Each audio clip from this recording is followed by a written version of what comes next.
Answer the phone. My battery is going to die. Help me. Help me get somewhere. For the love of God, someone has to help me, mum. Get me out of here, mum. Get me out of here. Pick me up, mum. I'm tired. Mum, I'm tired.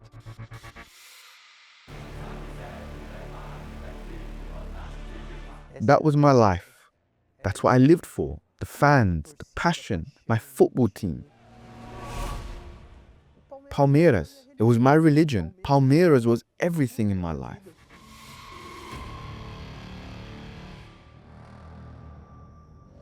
As a teenager, I started going to the stadium on my own. And going alone, I always ended up in the part where the crowd was, where the chaos was. And then I got to know people. And those people showed me the reality of the supporters group from the inside. I discovered that there were hierarchies, roles, positions, people who helped, and I started helping. I would help by painting a banner, stretching out a flag, arriving early at the stadium, and would help assemble the mosaic. So that's how things like this started happening. With the right words, we would bump into people from other supporter groups and wanted to show power. And power came through fights, through taking another group's shirt. This is where the clashes begin. I already knew a lot of people. I was known by both within my own group and by rival groups. Everything I earned to support myself, I invested in Palmeiras and the organized supporters group. My mother used to call because I'd disappear from home and she would say, "Where are you?" Then I would say, "I'm going to the match." She'd ask, "What time are you coming back?" "In 2 days." "But where is the match?" "The match is in Bahia today." We were somewhere every day, and every weekend we were in a different place. Here, we were 700 altogether. And where are you? I'm the second in the first row, shirtless. From left to right, I was always on the front line because I wanted trouble. I wanted chaos. And that was when I met Patricia. At first, I had no idea how deep his involvement with the organized supporters was. The responsibilities he had, the life he led.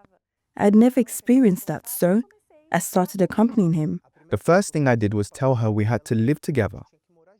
I promised her the world. I said she would be the happiest woman in the world, that I would be the best father, that I would also look after my family. But she, even myself, both of us had no idea that I already had another problem.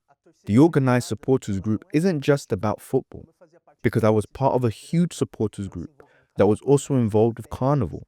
There were parties, I drank, I smoked, and ended up meeting people who used drugs too. Until it came to the point where I needed more of it, not just at parties, but daily. And I learned how to get drugs on my own. From the time I figured out how to get it on my own, it never stopped. My son was born, and he was already 6 months old when I discovered the addiction problem.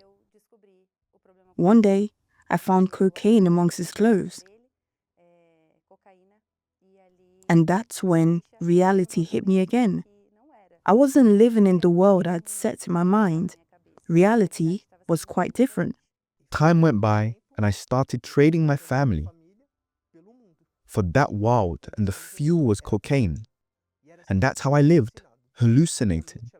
That's how my mind was. This face here shows what my mind was like. I was always planning how I would get drugs. He went from 22 stone to weighing practically 7 stone. That's how I ended up in that deplorable state. I lost my dignity and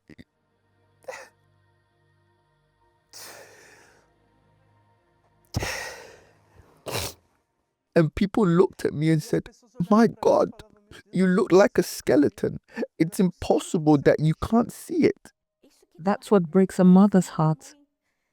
You look at your child, I'm sorry, and you see your child destroying himself in front of you. He started arguing, started breaking things inside the house. They called the police. I had to watch my son be escorted out. He called me every name. He even spat in my face. He said, "You are not my mother. You're only my mother because you gave birth to me, but you are not a mother. You are rubbish." That's what he said to me. And I ended up in the place where I always went to get drugs. When I realized it, I was on the streets. I ended up wearing just shorts. I didn't have flip-flops, I had no shirt, nothing, and I had to start begging for money to eat and to take drugs. When he disappeared, and I had already reached my limits of wanting to sort things out with my own hands, I went wherever I had to go. Wherever he was, I shouted. I dragged him out. I slapped him. I pulled him. And that was becoming my life, my routine. I was already in a state of codependence on him. So how long had it been? About 6 years already. Then I hit rock bottom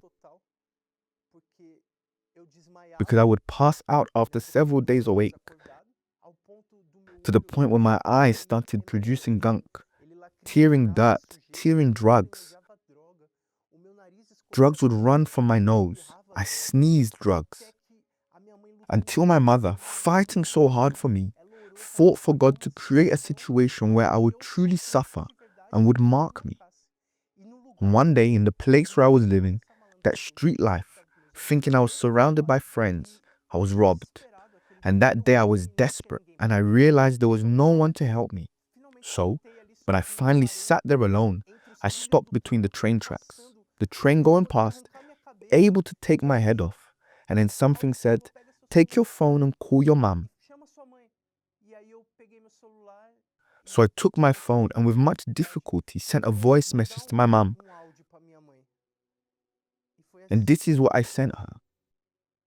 "My battery is going to die. Help me. I'm tired of my life. Help me, please. Help me to get somewhere. For the love of God, someone has to help me, mum. Get me out of here, mum. Get me out of here. Pick me up. I'm tired. I'm tired." And she managed to get me out of that place. She got me out, and the first thing she did was invite me to go with her to church because she was fighting for me. And I accepted that challenge. And that's how I arrived for the first time. That one is me. That's how I climbed the altar that day. Thin and with that horrible appearance. What did you tell God that day on the altar? I said I needed his help. And I was very sincere. I said, "God, nobody cares about me. I'm nothing. I'm a junkie." That's what I told God. I'm a junkie. I have nothing to offer you. I looked at myself. I was barefoot, dirty again, stinking again. So God, he was my father. He said he would help me. He reached out his hand that day, and from then on, I obeyed everything my father told me.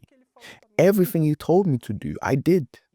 And I started to understand what I had to do. So, when they told me to read the Bible, I read the Bible.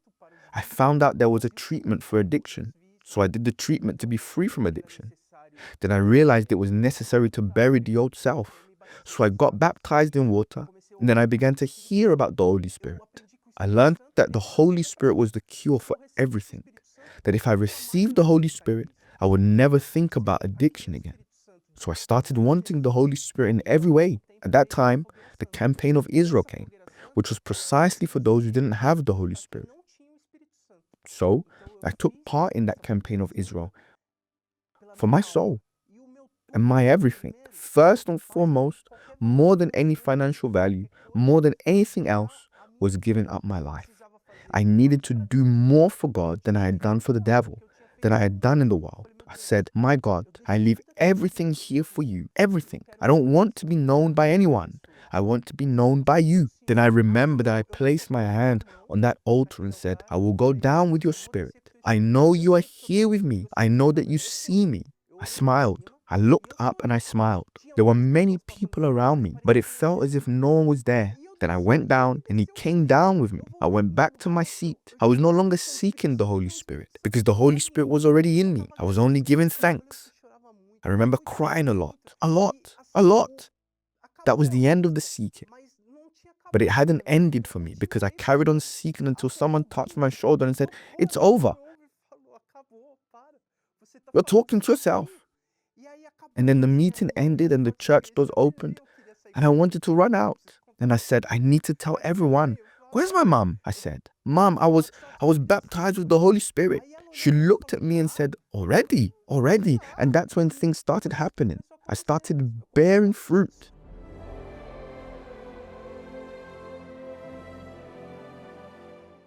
I saw the Holy Spirit in him. So I started seeking the Holy Spirit for my own life too. And after I was baptized, I also received the Holy Spirit very quickly. It was less than 3 months. I was certain of the Holy Spirit and my behavior, the transformation of my life, of my family, with our son. Everything that used to be destroyed started to make sense. We had already gotten married, but only civilly. And we had never gone up to the altar. So we took part in a marriage celebration. And before that long-awaited moment, we did the marriage course and learnt so much through the seminars. Today I look at him and I really see a man of God. A man who has the Holy Spirit and acts correctly. Today, we do everything together. She is my greatest partner, my best friend. She's the love of my life. She's only below God.